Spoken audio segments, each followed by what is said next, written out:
Assalamu alaikum. Maimuna bint al-Harith, the 11th and the last wife of Rasulullah sallallahu alaihi wasallam, is one of the illustrious women of Islam. She was born and brought up in a noble family in Makkah. Her name was originally Barra, but it was changed to Maimuna after she married Rasulullah sallallahu alaihi wasallam. Her new name was chosen by Rasulullah sallallahu alaihi wasallam himself, which means blessings or a woman who brings blessings. Her sister Lubaba radiallahu anha was the second woman to accept Islam, and her half-sister Zainab bint Khuzaima radiallahu anha was also one of the wives of Rasulullah sallallahu alaihi wasallam. Maimuna radiallahu anha was the aunt of two of the biggest icons of the Muslim Ummah, Khalid bin al-Walid and Abdullah ibn Abbas. She was previously married to Masood bin Amrat Tafaqi shortly before Islam, then he divorced her. Then she was married to Abu Ruhim bin Abdul Uzza until he died. Then Rasulullah sallallahu alaihi wasallam married her after he completed Umrah in 7th after Hijri in the month of Dhul Qa'dah. The marriage was in Sarif, about 10 miles from Makkah, in a village known as Abu Urwa. Her knowledge and teachings provide guidance on various aspects of religious practice and daily life. One of the most important rulings that Maimuna radiallahu anha narrated was a ruling related to Hajj. While Rasulullah sallallahu alaihi wasallam stood supplicating on the day of Arafat, people wanted to know whether he was fasting or not. Out of awe and respect for him, they could not ask him this directly. Maimuna radiallahu anha was both wise and considerate of others, so she did something brilliant.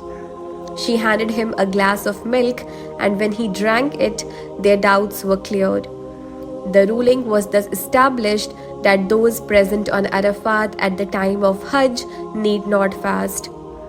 This incident exhibited her brilliance and consideration for Rasulullah sallallahu alaihi wasallam and shone light on an important aspect of Islam.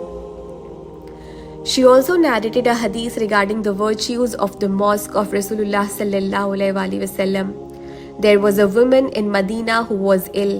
She said that if Allah cured her, she would go and pray in Masjid al-Aqsa in Jerusalem. She told Maimuna radiallahu anha about this, and when Allah cured her, Maimuna radiallahu anha gave her sound advice. She told her to stay there and eat from the food she made and pray in the mosque of Rasulullah sallallahu alaihi wasallam. She told her that she heard Messenger of Allah sallallahu alaihi wasallam saying that praying in his mosque is 1,000 times better than praying in any other mosque save al-Bayt al-Haram, which is the mosque in Makkah. Maimuna radiallahu anha died in 51 after Hijri when she was around 70 years old. She died in Sarif, the same location where she consummated her marriage with Rasulullah sallallahu alaihi wasallam. Ata said, "We attended the funeral of Maimuna, the wife of Rasulullah sallallahu alaihi wasallam, with Ibn Abbas in Sarif." Ibn Abbas said, "This is Maimuna. When you lift up her bier, do not rock it or shake it." When she died, Aisha radiallahu anha said, "Maimuna is gone. She was the most pious of us and the most diligent in keeping the ties of kinship. She was from the noblest women, and she narrated numerous ahadith, 7 of which are collected in both Al-Bukhari and Muslim. From her initial days in Makkah to her revered status as one of the mothers of the believers, her life is a testament to the boundless mercy and blessings that accompany the path of Islam." This was all about Maimuna bint al-Harith radiallahu anha, the last wife of Rasulullah sallallahu alaihi wasallam. Hope you found it informative, and here we end our series of the stories of Ummahatul Mumineen. Hope this series was beneficial and you got a flavor of the uniqueness of each of these personalities. Assalamu alaikum wa rahmatullahi wa barakatuh.